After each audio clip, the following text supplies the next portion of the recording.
من يهده الله فلا مضل له ومن يضلل فلا هادي له ونشهد أن لا إله إلا الله وحده لا شريك له ونشهد أن محمدا عبده ورسوله أما بعد فإن خير الحديث كتاب الله وخير الهدي هدي محمد صلى الله عليه وسلم وشر الأمور محدثاتها وكل محدثة بدعة وكل بدعة ضلالة وكل ضلالة في النار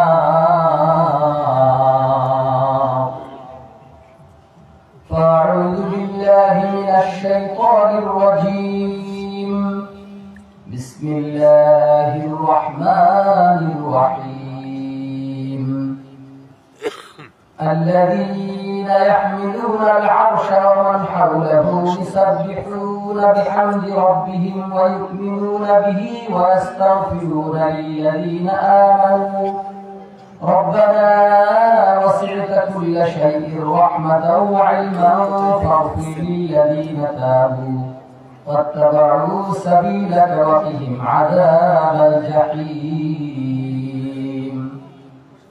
ربنا وأدخلهم جنات عدن التي وعدتهم ومن صلح من آبائهم وأزواجهم وذرياتهم إنك أنت العزيز الحكيم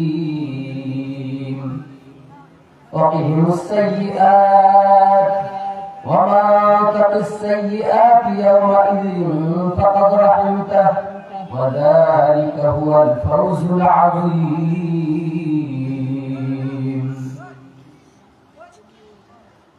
الحمد لله যাবতীয় গুণগান তারিফ মহিয়ান দরিয়ার কি প্রধান ঘাস সাগর বিশ্বজাহানের মহান প্রতিপালক সেই মহান রব্বুল আলামিনের জন্য যিনি আমাদেরকে মুসলিমের কিছু সংখ্যক নির্বাচিত বান্দাকে আজকে এই জলসাতে সমবেত হয়ে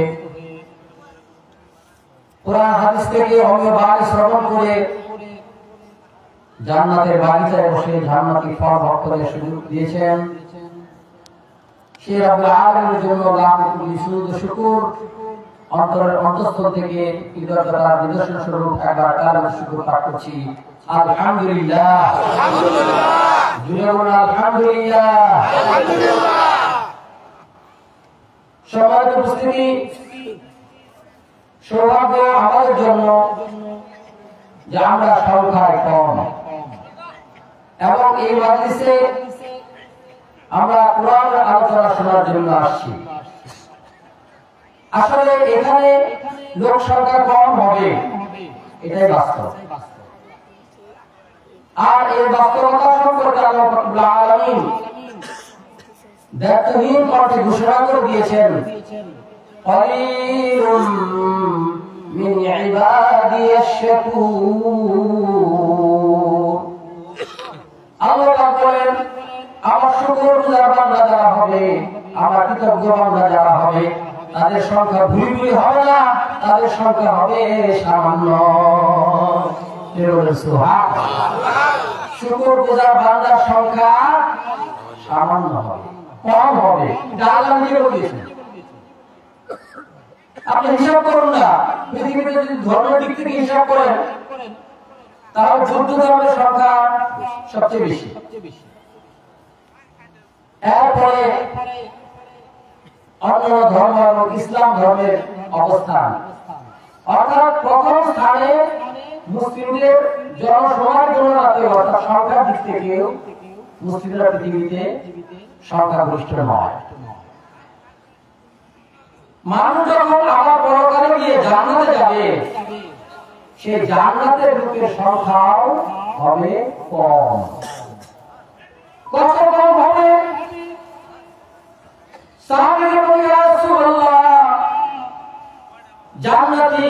লোকের সংখ্যা কেমন হবে, কতজন হবে?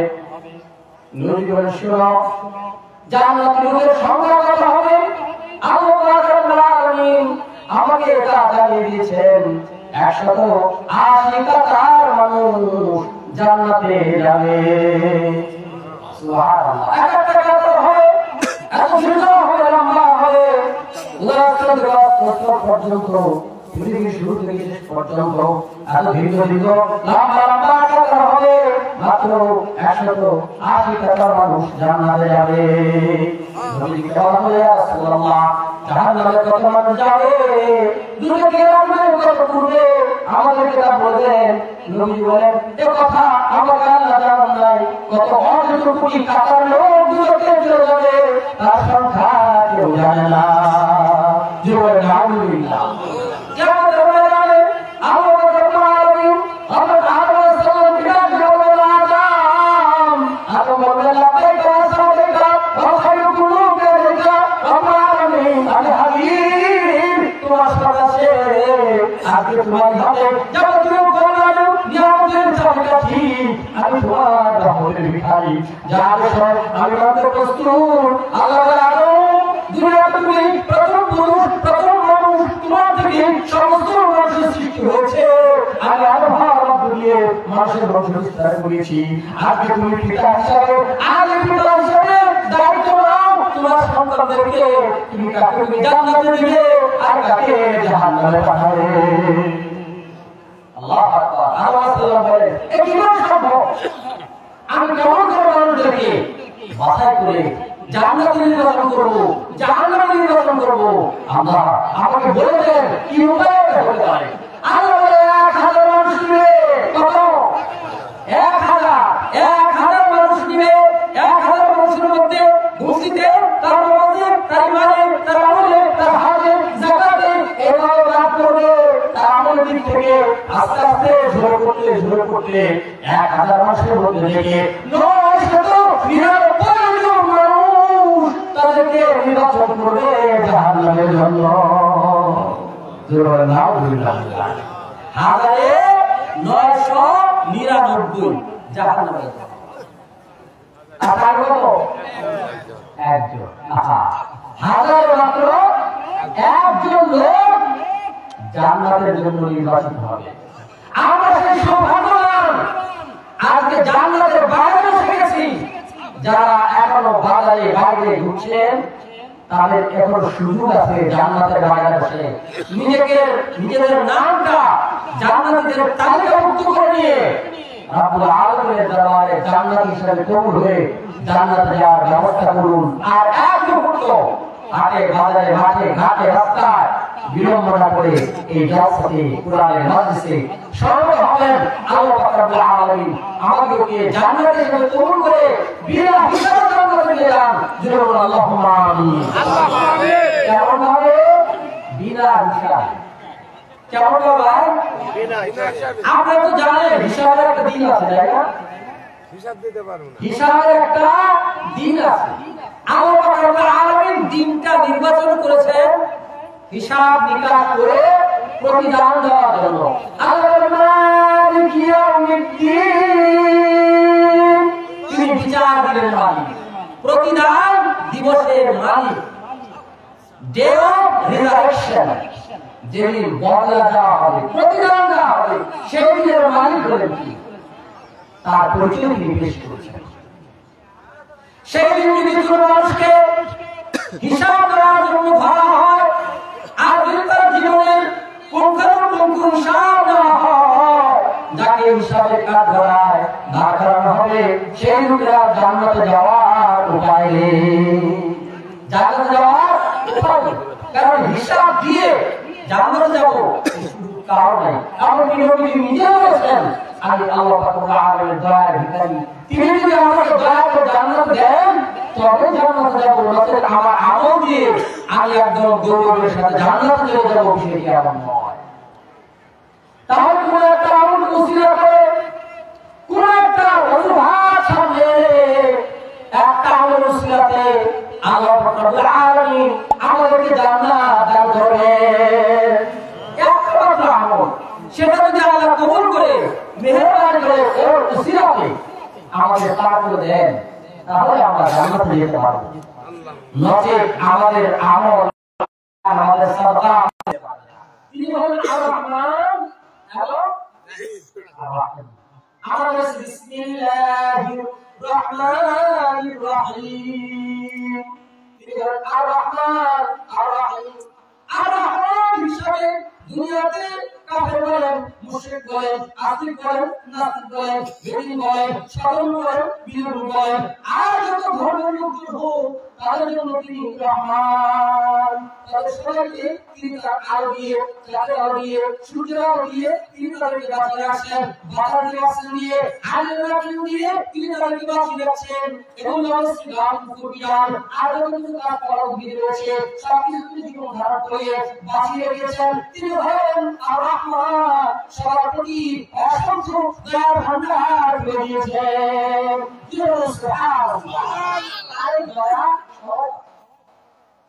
আমরা তার এই দয়া পাওয়ার ফলে মনে করছি তিনি তো আমাদেরকে শুধু মাফি করে দিলেন, আমাদের ক্ষমা করে দিলেন, আমাদেরকে দয়া করেন, এত দয়া করেন। কত অপরাধ করলাম, কত অন্যায় করলাম, কত খুন খারাপি করলাম, কত অসত্য কাজ করলাম, তারপরে তো আমরা ঠিকই আছে। কিন্তু বললাম তার আরেকটি নাম আছে, তিনি হলেন রহিম। তার বিশেষ দাবি তিনি রেখে দিয়েছেন। এই বিশেষ দাবি তিনি বিশেষ দিনে বিশেষ বান্দাদের জন্য দান করেন। এটা যদি অন্য মানুষ পারে না, যে রহমানকে রহমান হিসেবে গ্রহণ করে নিয়ে নিজেকে রহমানের বান্দা হিসেবে নিজেকে প্রকাশ করেছে। ইবাদু রহমানিল্লাযীনা ইয়ামশুনা আলাল আরদি হাওলা। আল্লাহ যারা রহমানের বান্দা হয় তাদের চরিত্র হয়, একে আল্লাহ বর্ণনা করেন। ওইটার কোন মর্যাদা নিজের চরিত্র যারা গঠন করে রহমানের বান্দা হিসেবে জীবন ধারণ করে তারা চলে যায় আল্লাহ তাআলার জন্য রহিম হিসেবে আত্মপ্রকাশ করেন। সুবহানাল্লাহ। রহিম হিসেবে কেমন আত্মপ্রকাশ করবেন? হাদিসটা বর্ণনা দেওয়া আছে। আল্লাহ রাব্বুল আলামিন একজন মুমিন বান্দাকে তার রহমতের জাদু দিয়ে লক্ষ কোটি মানুষের মধ্যে আলাদা করে ফেলবেন। আল্লাহ তাকে তৈরি করতে পারবেন, কাছে টেনে নেবেন, আড়াল করে দিবেন, গোপনে রেখে তাকে বলবেন, বান্দারে তুই কোনদিন কি অপরাধ করিসনি? আল্লাহ নিজে তুলে ধরবেন, এই অপরাধ থেকে তুমি করো নাই? বান্দা বলবে, হ্যাঁ আল্লাহ আমি অপরাধ করেছি। স্বীকার করে বান্দা, অস্বীকার করার কোনো উপায় নাই, সব আল্লাহ তাকে বলতেছে তুই কি অপরাধ করিসনি? বান্দা বলবে, হ্যাঁ আমি অপরাধ করেছি, কিন্তু ভিতরে খবর হয়ে যায় আমার অপরাধ আমাকে উল্লেখ করতেছে, নিজেকে কেন ধরেছেন, আমার মুক্তি পাওয়ার কোনো উপায় নাই। আল্লাহ আবার বললেন, অপরাধ তুই করিসনি, করেছি। আবার একটা ধরবেন, অপরাধ তুই করিসনি, করেছি। এই অসংখ্য অপরাধের কথা আল্লাহ উল্লেখ করলেন। এরপর বললেন, বান্দারে তুই আমাকে ভয় করেছিস, আমার কাছে চলেছিস, সাধারণ আমার বন্ধুকে করেছিস, আজকে তাই জন্য আমি তোর প্রতি খুশি হইয়া তোর তুইকে আল্লাহ করে দিয়ে তোর পুরাণকে আমি দিয়া বদলে দিলাম। আল্লাহ রাব্বুল আলামিন তার ওই সমস্ত খাস বান্দাদেরকে ডেকে ডেকে নিয়ে মাফ করে, কিন্তু মাফ পাওয়ার জন্য তো একটি ব্যবস্থা আমাদের রাখতে হবে। আমাদের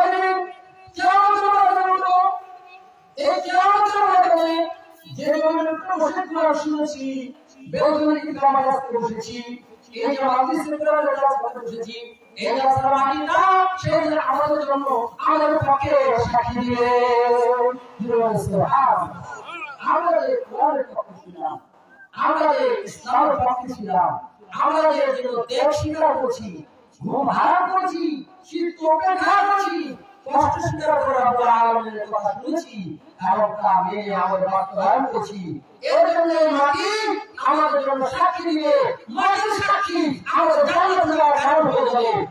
সুবহানাল্লাহ। সুতরাং কোন আশায় আমরা বাজারে হাটে ঘুরে ফিরে অবহেলার সময় পার করে দিই যে আমার বাজারে একটা সাক্ষী কোটি টাকা রোজগার করা যাবে, কিভাবে করা যাবে? আমাদের আব্বা আম্মা ভাই বোন স্ত্রী পরিজন সকল আমাদের থেকে দূরে পালিয়ে যাবে। ইয়ামাতুল মারউমিন আযীম ওয়া উম্মিহি ওয়া আবিহি ওয়া সাহিবাতিহি ওয়া বানিহি লিকুল্লি ইমরিইন মিনহুম ইয়াওমাইযিন শা'নুন ইউগনিহ। আল্লাহর সাথে তো ভয়াবহ করে নামাজের কিয়ামতের মাঠে মানুষ যখন উঠবে তখন পরস্পর থেকে পালিয়ে যাবে। ইয়ামাতুল মারউমিন আযীম ভাই ভাইকে পালিয়ে যাবে। ভাইকে জমি থেকে মঞ্জুর করেছি, সম্পত্তি থেকে মঞ্জুর করেছি, কত বছর আমরা করেছি, এই হয়তো অধিকার নষ্ট করেছি। ভাই যখন ভাইকে থেকে পালিয়ে যাবে আল্লাহ বলে ভাই ভাই লাগাবে না ওমি ওয়াবি এরকম একটা পাবে মাথা পাবে শুধু চাইলে নিজের প্রিয় স্ত্রী যার জন্য করে সকল কিছু পূজা করে দেওয়া হলো, প্রেমকে ভালোবাসা সকল শুরু করে দেওয়া হলো, সেই স্ত্রী পর্যন্ত সামনে রেখে পালিয়ে যাবে। এমনকি নিজের সন্তান যার জন্য সমস্ত সম্পদ উজাড় করে দিয়ে তার সুখ শান্তির জন্য সকল করছি, জনগণকে পানি করে দিয়েছি, পর্যন্ত পৌঁছে দিয়েছি, তাদেরকে সমস্ত সম্পদ তালিকা করে রেখে আমি ফকির হালাতে দুনিয়া থেকে বিদায় নিয়েছি। সেই সন্তানকে কেমন আমার জন্য বলিয়ে আমাকে রেখে ফেলে পালিয়ে যাবে। আল্লাহু আকবার। তার পিতাকে ফেলে পালিয়ে যাবে। সেই ভয়াবহ কঠিন বেলা আমাদের জন্য আমাদের ইবাদতের জায়গা সাক্ষী দিবে জুড়ে বলে সুবহান। সেজন্য নিয়ম হয়েছে এখানে ফরজ করে সুন্নাত নামাজটা আরেক জায়গায় পড়বে। আবার মসজিদে নামাজ পড়েন, কিছু নামাজ বাড়িতে পড়বেন, নফল নামাজগুলো বাড়িতে পড়বেন। বাড়িতে নামাজ পড়বেন, বাড়িতে পড়বেন। অনেকে তো নামাজ বাদ দিয়েছে, মুসলিম নামাজ পড়ে না, মুসলমান সে ধর্ম হয় না। সমাজ উপস্থিতি কিছু নামাজ বাড়িতে পড়তে হবে। বাড়িতে পড়ার ফজিলত একদিকে বাড়ির জায়গাগুলো আমাদের জন্য সাক্ষী আছে। বাড়ির মধ্যে যখন আল্লাহু আকবার বলতে হয় তখন শয়তান জিনেরা ওই বাড়ি থেকে পালিয়ে যায়। সুবহানাল্লাহ। যখন আল্লাহু আকবার আল্লাহু আকবার এই উচ্চ ধ্বনি যখন বড় মুখরিত করে মুয়াজ্জিন আযান দিলে তখন শয়তান এই আযানের ধ্বনি থেকে বাঁচার জন্য নিজেকে রক্ষা করার জন্য দৌড়াতে শুরু করে, এমনকি নিজের বাইরে বের করে যদি আওয়াজ দিয়ে পায় তাহলে আযানের আওয়াজ তার কানে না যায়। এমনি করে বাজে মুখগুলো ছুটে চলে যায়, যেখানে আলো করে যায় আর তার কানে আযান না যায়। শয়তান আল্লাহু আকবার ধ্বনি শুনলে অনেক দূরে পালিয়ে যায়। কিছু লোক আছে আমাদের সমাজে, যখন মসজিদের আযান হয় আযানের ধ্বনি শুনলে দেখা যায় এরা পালায়, মসজিদ থেকে দূরে পালায়, আর ওলামার থেকে দূরে পালায়, নামাজের তরফ থেকে দূরে পালায়। আর ধরলে চলো মসজিদে নামাজ নাই, এগুলো হলো কি নাই? শয়তান। আপনার কথা হাতে নামাজ না, হাতে নামাজ খাওয়া যাবে না, এরকম শয়তান ধরবে না।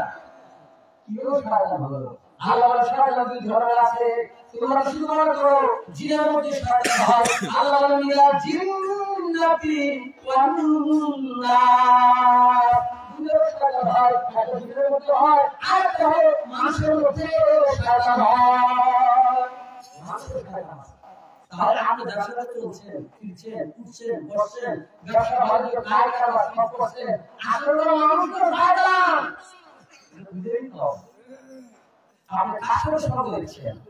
আজকে যারা এখানে আসছে সবাই কি মানুষ? এরা এখান থেকে শয়তান দূরে সরে গেছে। এখানে সবাই মানুষ বসছে, ইনসান যারা জান্নাতে যেতে চায়। সমাজ উপস্থিতি আল্লাহ রাব্বুল আলামিনের শুকরিয়ার জন্য আমরা বেশি করে জ্ঞাপন করি যে তিনি আমাদেরকে জান্নাতি বান্দা হওয়ার মতো সুযোগ করে দিয়েছেন। সকলে বলি আলহামদুলিল্লাহ। আমাদের প্রিয়নবী মুহাম্মদ রাসূলুল্লাহ সাল্লাল্লাহু আলাইহি সবাই অনুষ্ঠিত থেকে পাঠ করুন। আল্লাহুম্মা সাল্লি আলা মুহাম্মদ ওয়া আলা আলি মুহাম্মদ কামা সাল্লাইতা আলা ইব্রাহিম ওয়া আলা আলি ইব্রাহিম ইন্নাকা হামিদুম মাজিদ। আল্লাহুম্মা বারিক আলা মুহাম্মদ ওয়া আলা আলি মুহাম্মদ কামা বারাকতা আলা ইব্রাহিম ওয়া আলা আলি ইব্রাহিম ইন্নাকা হামিদুম মাজিদ।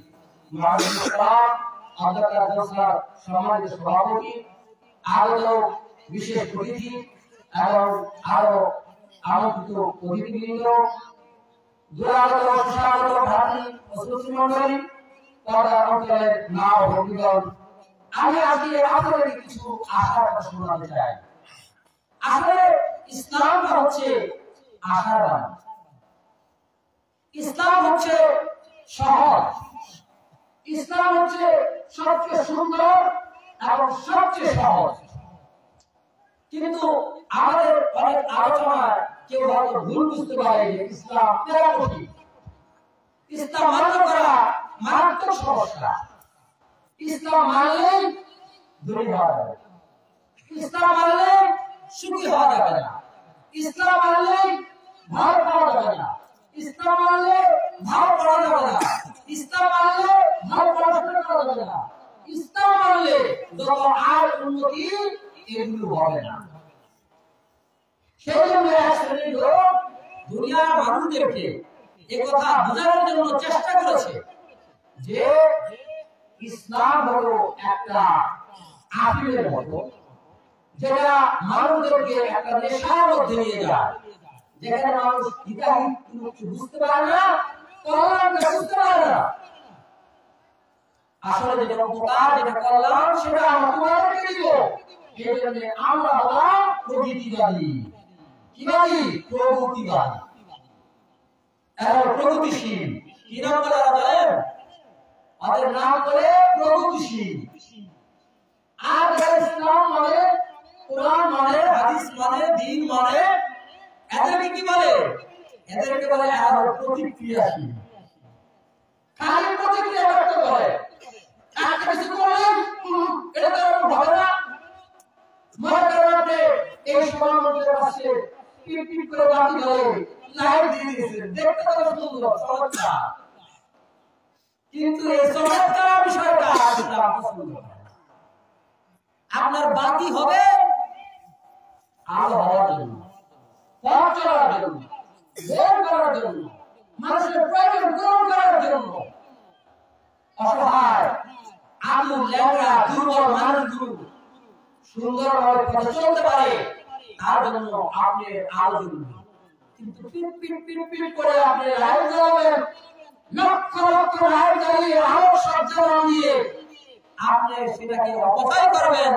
ইসলাম তার অনুমতি আপনাকে দেয়নি। সুতরাং হুজুর বলে বিয়ে বাড়িতে কেন আপনি এরকম গেট করেছেন, বিয়ে বাড়িতে কেন আপনি এরকম লাইট জ্বালিয়েছেন, সবার মধ্যে কেন আপনি এরকম লাইট জ্বালিয়েছেন?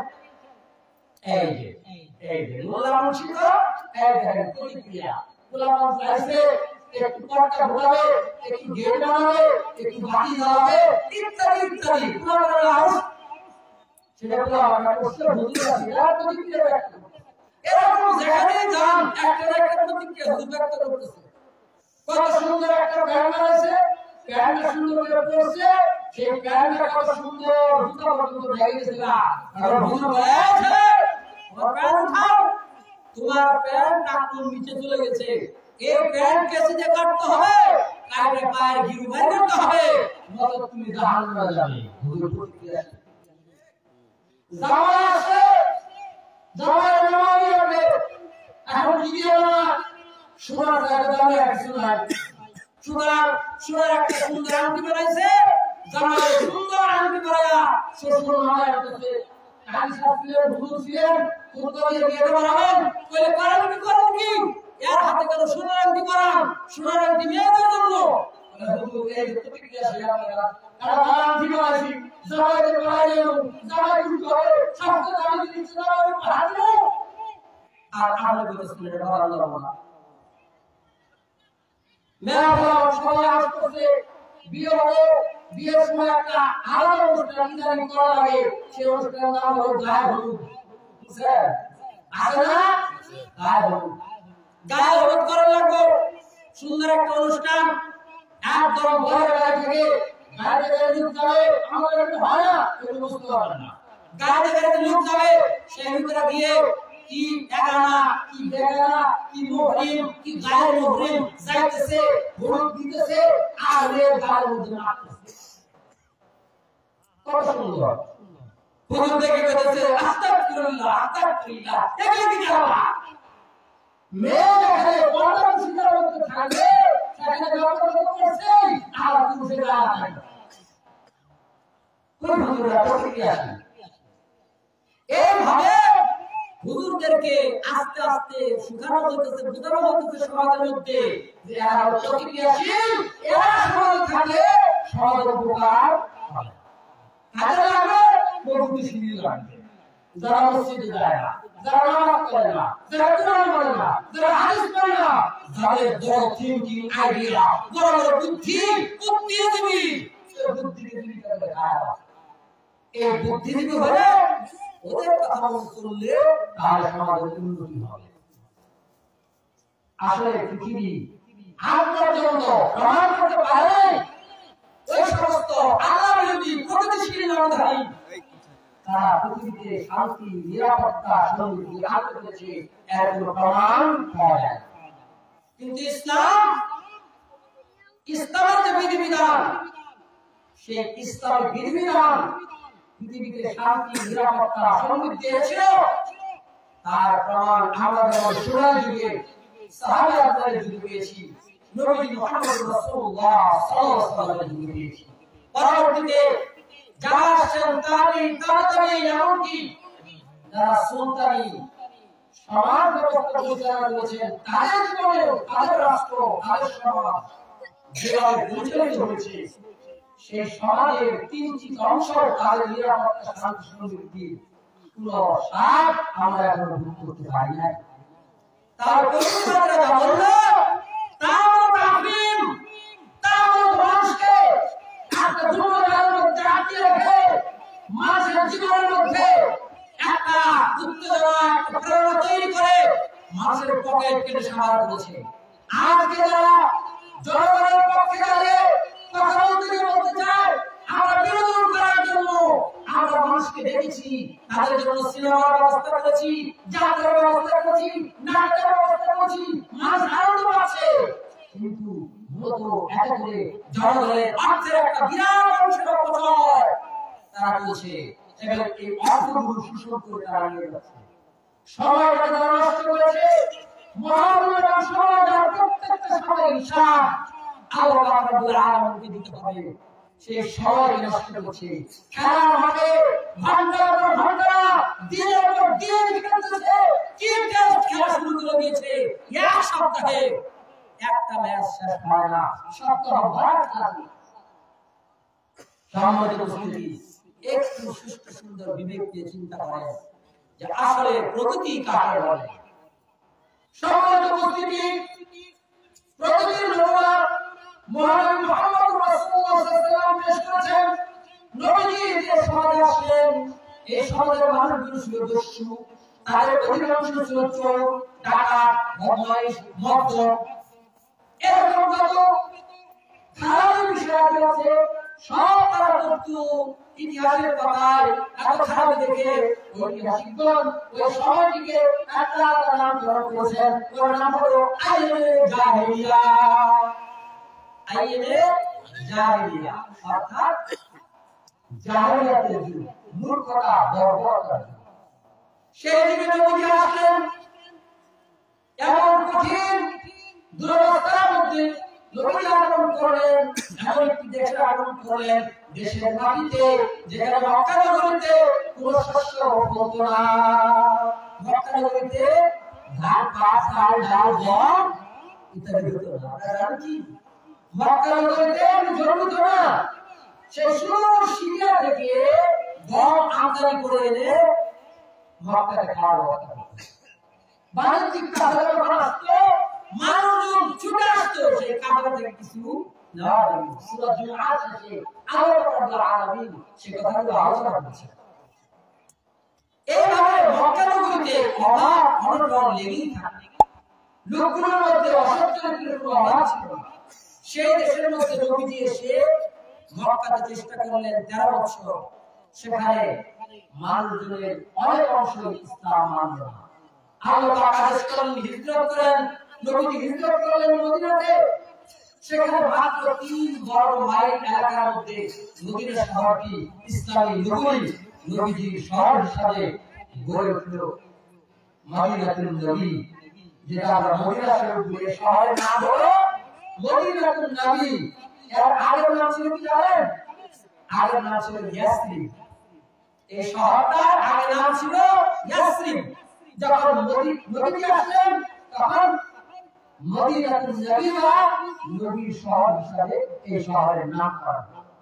পরবর্তীতে মদিনা মুনাওয়ারা বলি, আরব মদিনা, আরব মদিনা বলি। এই মদিনাতে এসে নবীজি দেশ পরিচালনা করলেন, সমাজ পরিচালনা করলেন।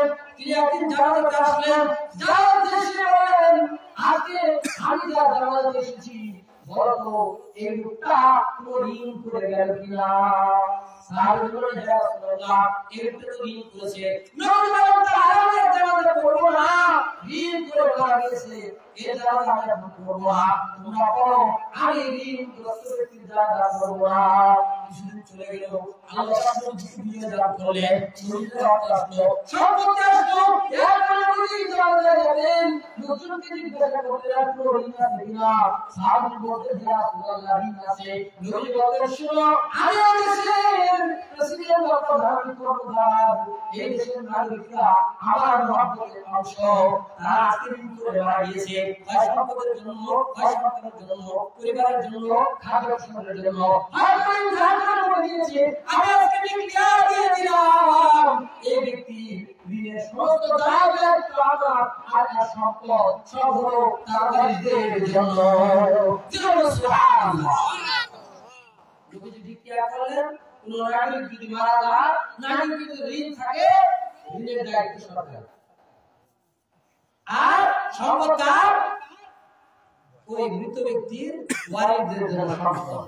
একটা প্রেসিডেন্ট, একটা দেশের প্রধান বের করেন, দুনিয়াতে আজ পর্যন্ত যে কথা ডিক্লেয়ার করতে পেরেছে যে আমার রাষ্ট্রের নাগরিকের ঋণ আমার মাথায়, আর তার সম্পদ তাদের পাবেন, দেখতে পাবেন, প্রভু তাকে শেখান। মুসলমানদেরকে প্রভু শিখাতে, ইসলাম আমাদেরকে প্রভু শিখাতে চান। দুনিয়াতে আজ পর্যন্ত কোন প্রেসিডেন্ট এই কথা বলা সাহস পায় না যে ঋণ যত আসবে সব ঋণ আমার মাথায়। নবী মুহাম্মদ রাসূলুল্লাহ এই কথা বলেছেন।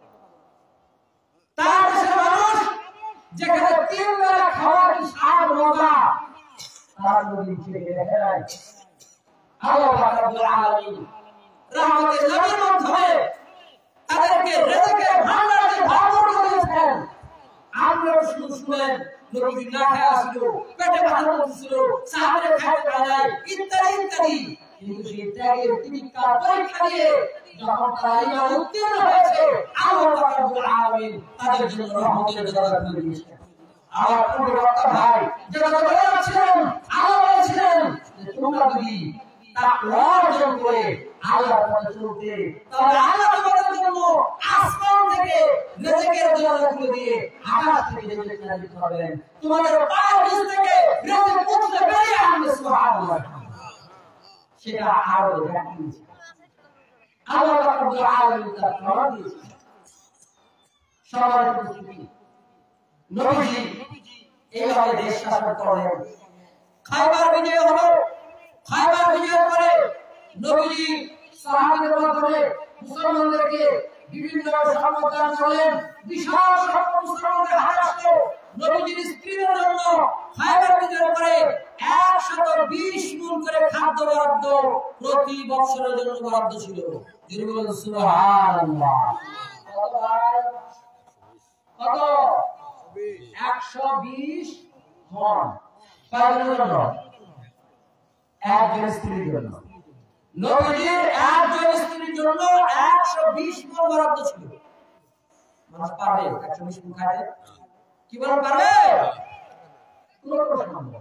কম খাবে, কোনো খাবে না, খাইবে শুধু খাবে। একটা মানুষ কি 120 মিনিট এক বছর খেতে পারে, কিন্তু এক বছরের বরাদ্দ 120 মিনিট এক মিস্ত্রির জন্য আছে। কিন্তু তারা না খেয়ে থাকে, কারণ কি তারা না খেয়ে থাকতেন, এরপরে তাদের ঘরে খাবার থাকতো না। আহা, তারা পুণ্যবতী ছিলেন। বাড়িতে কোনো ফকির, মিসকিন, অসহায়, দুর্বল যে কেউ আসুক, তার জন্য দান দক্ষিণা করতে করতে, সৎকার করতে করতে, মানুষের উপকার করতে করতে তাদের সমস্ত সম্পদ উজাড় করে দিতেন। তারা অনেকদিন না খেয়ে থাকতেন মানুষের পেট ভরানোর জন্য। তারা ছিলেন নেতা, তাদের নেতৃত্ব দেখেছে, তাদের সম্পদ করে থাকতো না, জমা হতো না, তারা জনগণের জন্য উজাড় করে দিতেন।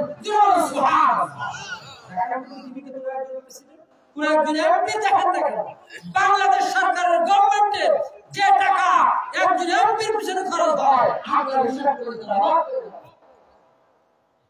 একজন সিনিয়র মন্ত্রীর পিছনে বাংলাদেশের মতো একটা দরিদ্র দেশে প্রতি মাসে 20 লক্ষ টাকা করে খরচ হয়। একজন এমপির পিছনে বাংলাদেশ গভর্নমেন্টের 10 লক্ষ টাকা খরচ হয় প্রতি মাসে। যে দেশের এমপিরা জনগণের একটু সেবা করার জন্য একটু ঘুষ চায়, আমাদেরকে জনসেবার সুযোগ দিয়ে জনগণের সেবা করার জন্য তারা সুযোগ পায়। কিন্তু জনগণের সেবা করলে জনগণের সেবা কাকে বলে? ইসলাম থেকে শিক্ষা। প্রত্যেকটা নাগরিকের জন্য আলাদা বরাদ্দ ছিল ইসলামের রাষ্ট্রের পক্ষ থেকে। প্রতি মাসে তাদের জন্য বরাদ্দ ছিল।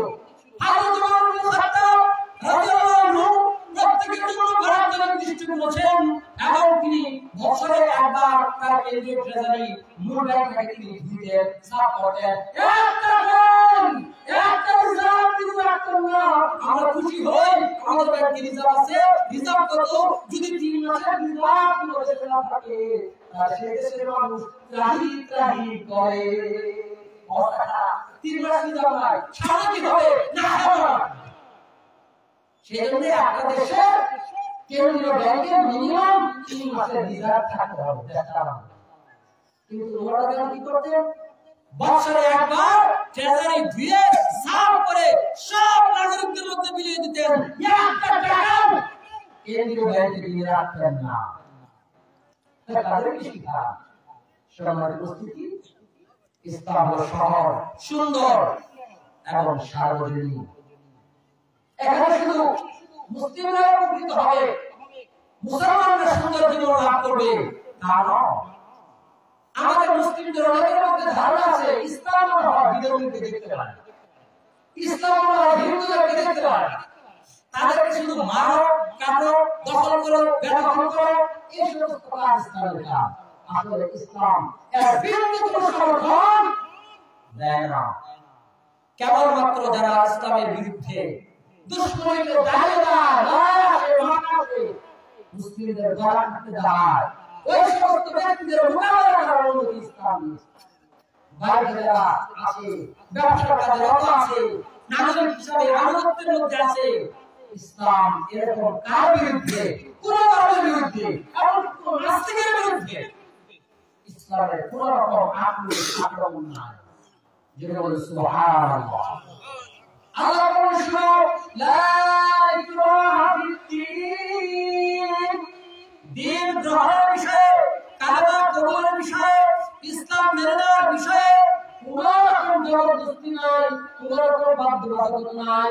মানুষ বুঝবে, জানবে, দেখবে, উপলব্ধি করবে ইসলামের মূল্য, ইসলামের মর্যাদা, ইসলামের মাহাত্ম্য, ইসলামের সৌন্দর্য উপলব্ধি হওয়ার পরেই একজন মানুষ মুসলমান হবে।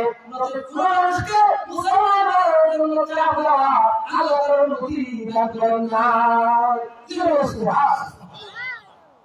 সমাজের পরিস্থিতি ইসলাম এটা অনুমতি দেয়নি যে আপনি কাউকে চাপ দিয়ে তাকে মুসলমান বানাবেন। খারাপ যদি মুসলমান হলে খারাপ নাম কে দেন, যেমন মুসলমান আমরা রাখি, এরকম কোন বিষয় ইসলাম আমাদের শিক্ষা দেয়নি। আল্লাহর কালাম শুনো, আত্তাবাইয়ানা রুশদু মিনাল গায়, হক থেকে না হক মিথ্যা থেকে সত্য, ভালো থেকে মন্দ আলাদা হয়ে গেছে, বের হয়ে গেছে। মানুষের বুঝতে কোনো বাকি নাই কোনটা ভালো। অকুল জাল হাক্কু ওয়া জাহাকাল বাতিল ইন্নাল বাতিলা কানা যাহুকা। সত্য সমাগত, মিথ্যা দিয়ে ধরে দিয়ে হয়েছে, মিথ্যা বিদায় হয়েছিল।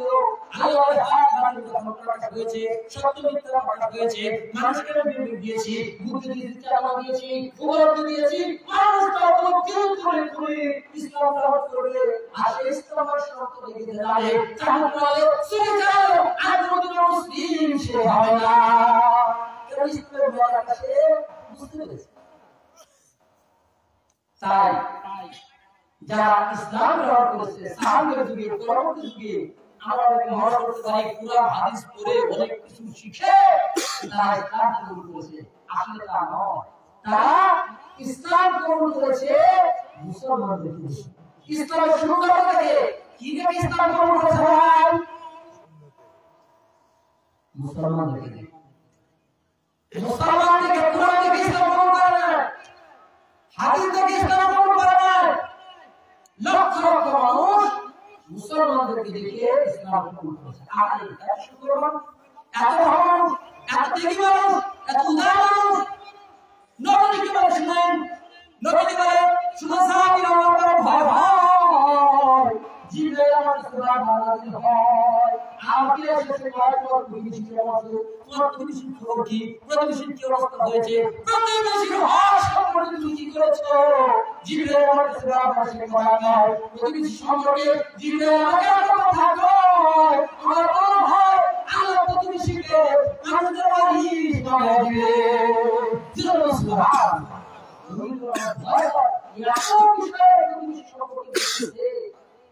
তাহলে রাজার প্রতিবেশীদেরকে ওয়ারিশ বানায় দিবে।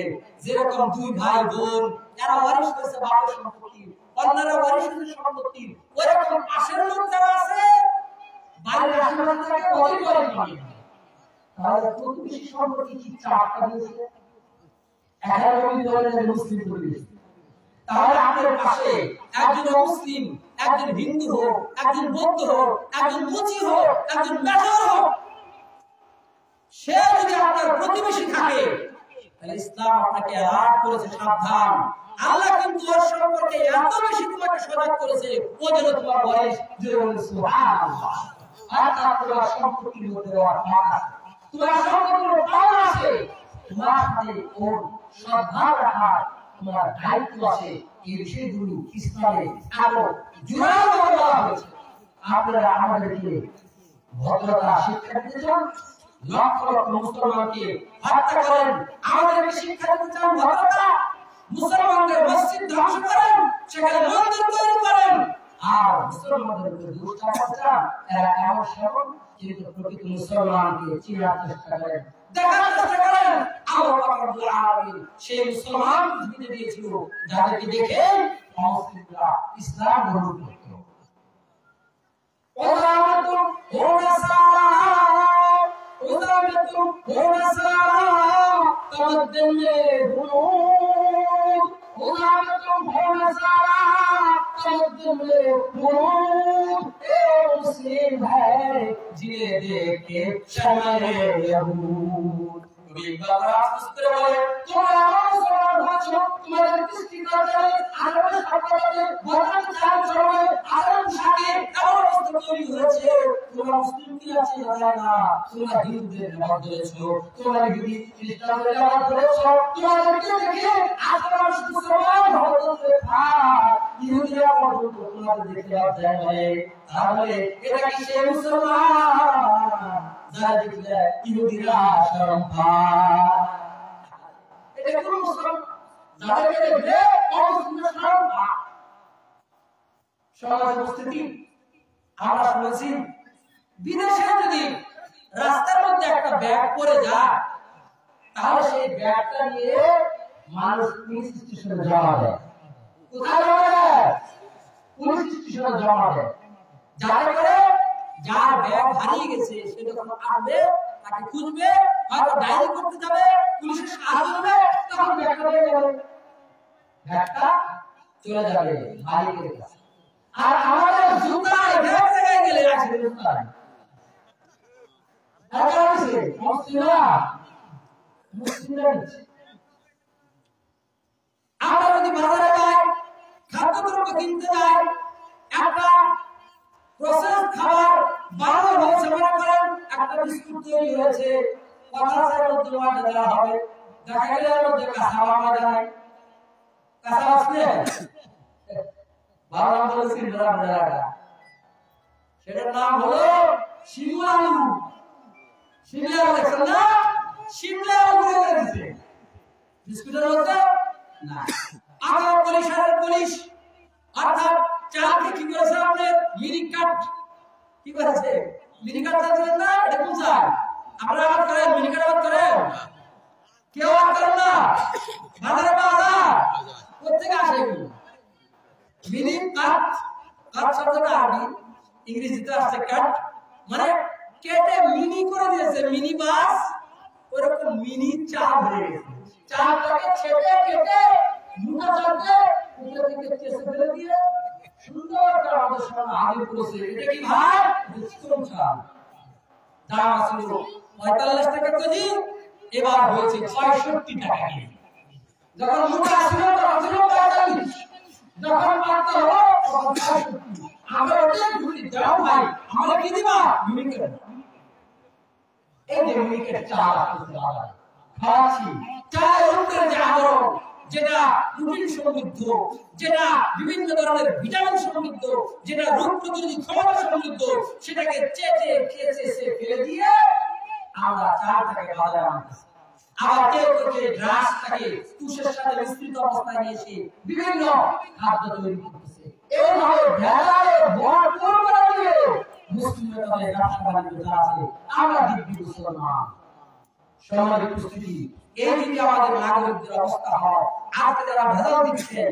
আজকে বড় করছেন আপনার সন্তান কি খাবে আপনার নায়ক কি খাবে তাদের বুদ্ধি তাদের চিন্তা তাদের বিবেক কোথায় হবে আপনি তো তাই আপনি যা খান গবেষকরা বলেন আপনি যে খান আপনি তাই আপনি খাদ্যের প্রতিনিধি যা খাইছেন আপনার মেজাজে আপনার চেহারাতে আপনি চালচলনে সেটাই প্রকাশ করে তাহলে আপনি ভেজাল খাইছেন ভেজাল দেওয়া করতেছেন আপনি মুসলমান এবং সমাজ ইসলাম চাই সম্মানিত উপস্থিতি ইসলাম হলো সবচেয়ে সুন্দর ইসলাম হলো সবচেয়ে আরামদায়ক ইসলাম হলো সবচেয়ে শান্তির পথ সম্মানিত উপস্থিতি আল্লাহ রাব্বুল আলামিন সেই কুশলগুলো আমাদেরকে জানিয়ে দিয়েছেন নবী বলেছেন আমার সামনে শুনো জগৎ কথা বলে দাও আমাদেরকে তোমরা তাদের কাছে সহজ করে দাও ইয়াসিরু ওয়া তুআসিরু বাশিরু ওয়া তুনাফিরু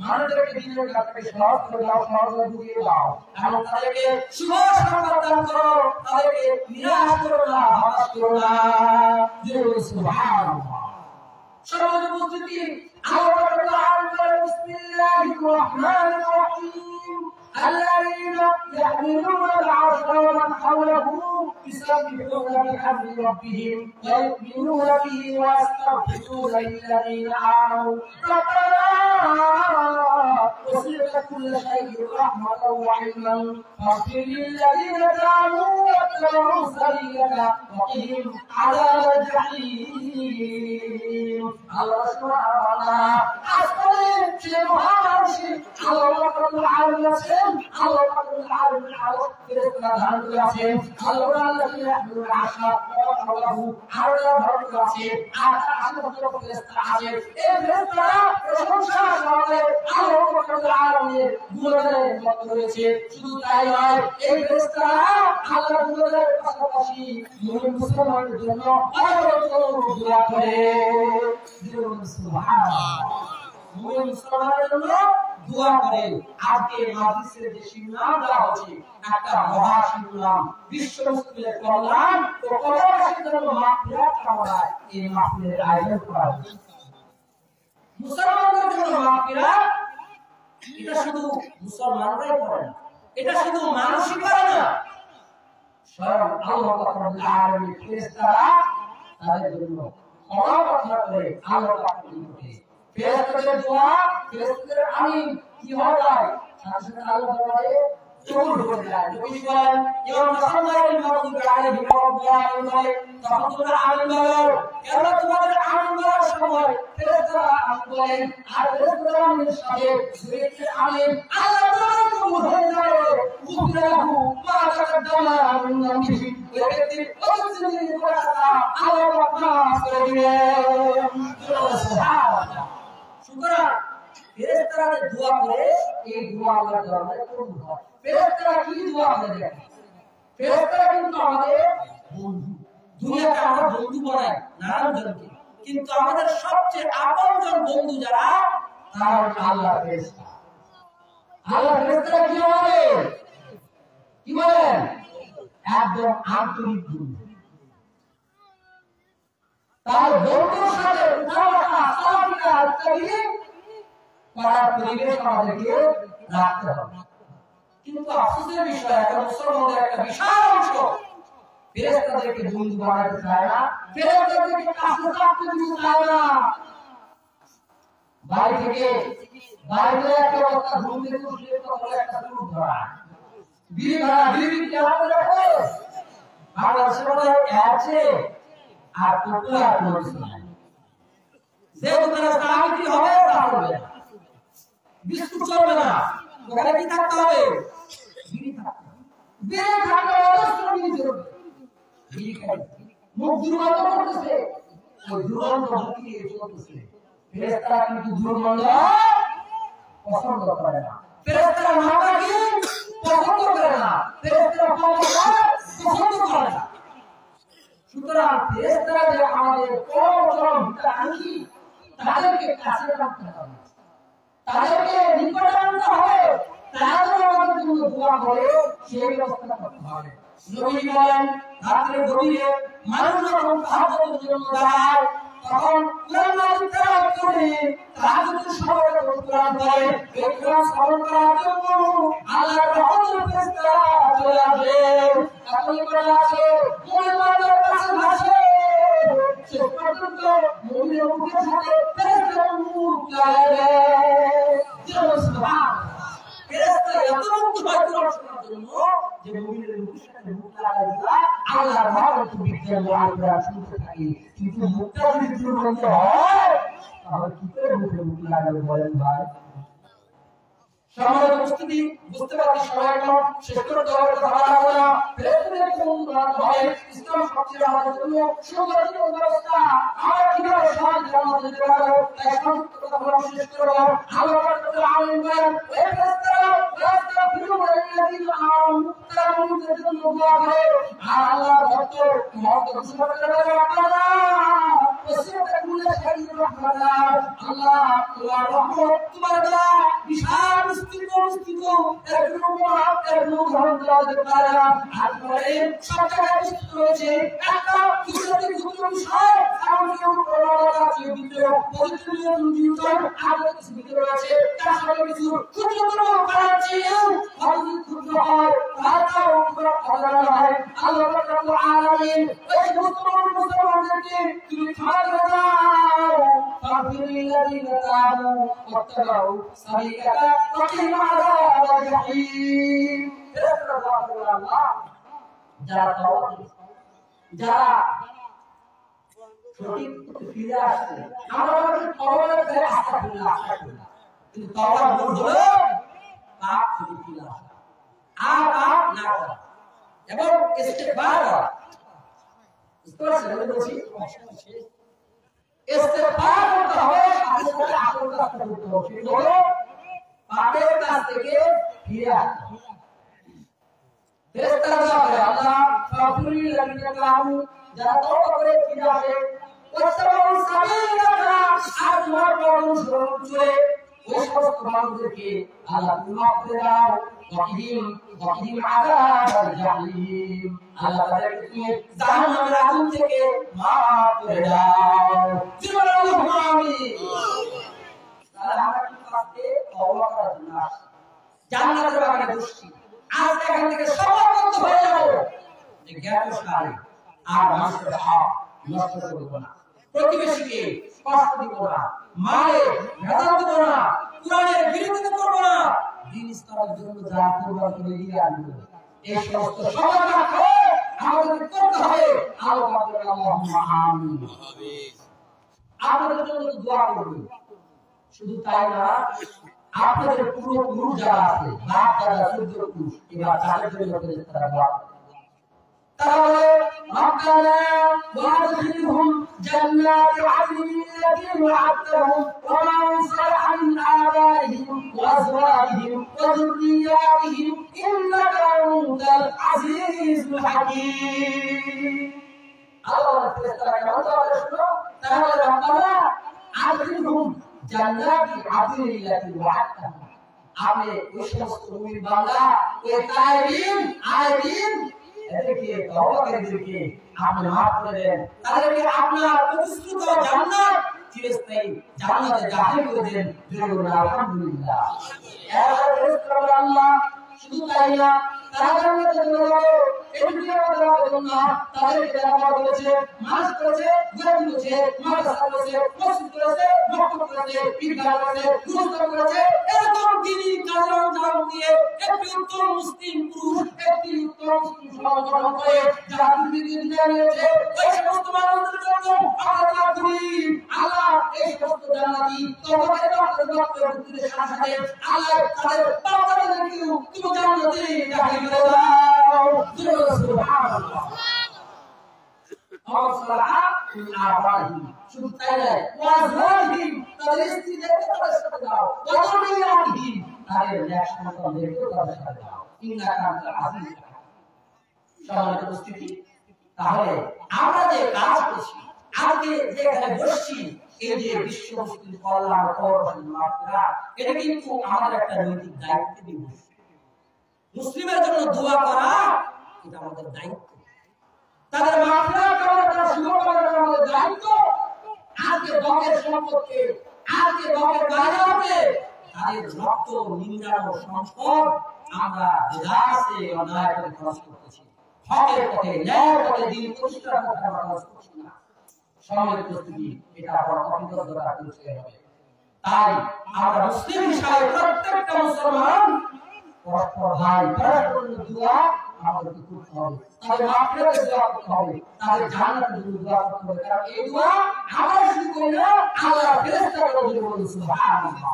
আল্লাহ বলেন ওয়াজুরিয়াতিহিম, ফেরেশতারা বলে আমাদের সন্তানদেরকে আল্লাহ তুমি জান্নাত দান করো। এদের ফেরেশতারা দোয়া করে, কোন ফেরেশতারা? সব ফেরেশতারা বলে আল্লাহ তাদেরকে বললেন এই ফেরেশতা হলো একজন আল্লাহ রাব্বুল আলামিন নৈকট্যশীল ফেরেশতা, যারা আরাম ধারণ করে আরশের আশেপাশে আছে। দিন সুবহানাল্লাহ। সম্মানিত উপস্থিতি, এই অবস্থা যদি আমাদের চলে, আল্লাহ পাক বলেন ফেরেশতাদের দোয়া আর কেমন হয়? কিয়ামতের ময়দানে যত রকম কষ্ট, দুঃখ, যন্ত্রণা, সমস্যা, চিন্তা, টেনশন, আল্লাহ সব থেকে এই মুসলমানদেরকে তুমি মাফ করে দাও। আলহামদুলিল্লাহ। আল্লাহ রাব্বুল আলামিন ফেরেশতাদের দরবারে ডাকতে বলেন, "ওমান তাকিস সাইয়াতি ইয়াওমাদিন ফাকাদ রাহিমতা।" মাওলানা, এই কিয়ামতের ভয়াবহ থেকে তুমি তাকে বাঁচালে, তারপর তুমি মহাদয়া করলে, ওয়াদালিকা হুয়াল ফাউজুল আযীম। কিয়ামতের যদি ভয়াবহ থেকে বেঁচে যাওয়া যায়, তাহলে হলো মহা সাফল্য। আলহামদুলিল্লাহ। আপনার হিসাব সহজ হয়, নেকির কলম ভারী হয়, পৌঁছার মৃত্যুর পার হয়, এইগুলো আমাদের টেনশন দূর হয়, তাহলে বিনা হিসাবে জান্নাতে যাওয়ার মতো হয়। তাই কিয়ামতের বিনা হিসাবে জান্নাতে যাওয়ার চেষ্টা আমাদেরকে করতে হবে। আর তার যে কাজগুলো, সেটা হলো আমাদের জিন্দেগিটা ইসলামী ধাঁচে করে তুলতে হবে। আপনি খান, অসুবিধা নেই, নষ্ট করেন না, অপচয় করেন না, হক মেরেন না, আপনি পেট ভরে খান, আল্লাহ আপনাকে নিষেধ করেন।